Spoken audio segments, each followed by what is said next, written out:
Have you ever flipped a snack packet and looked at the ingredients? I mean, really looked? If you have, you've probably seen some strange names and codes that sound like they belong in a science lab rather than your food. Today, I'm going to reveal some of the most shocking, hidden ingredients in your favorite snacks and chocolates.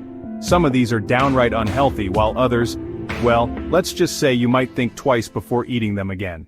Snack companies use clever tricks to disguise ingredients. They use complex names, making it hard to understand.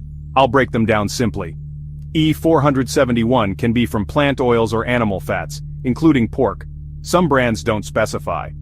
Disodium inosinate is in instant noodles and chips, sometimes made from fish or meat. Vegetarians check twice. Shellac makes chocolate glossy. It's from lac-bug secretions, yes, insect secretion. Always check ingredient lists. Be aware of these tricks. It's your health on the line. Let's talk about some famous snacks from Pakistan, India, and Europe. Many snacks in Pakistan contain palm oil, which can lead to heart problems. Some ice creams use carrageenan, linked to digestive issues. Indian sweets often use vanaspati, increasing bad cholesterol. Tartrazine in chips may cause hyperactivity in kids. European chocolates often contain soy lecithin, affecting the liver. Titanium dioxide in candies is linked to cancer. These ingredients can have lasting effects on your health, so think about what's really inside your favorite snack. Ever wondered why snacks are so addictive? They're loaded with sugar, salt, and artificial flavors. A single serving of chips can contain up to 500 milligrams of sodium. Fizzy drinks and juices have high fructose corn syrup.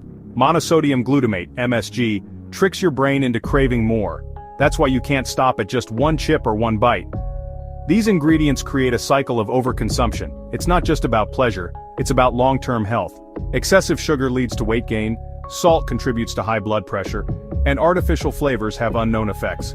Remember, it's a carefully engineered product designed to keep you coming back. So, what's the solution? Do we stop eating snacks altogether? Not necessarily. Here are some easy ways to make better choices. Check ingredient labels. Choose dark chocolate. Go for baked snacks. Replace processed snacks with fresh fruits and nuts. Small changes make a big difference. Enjoy healthier snacking.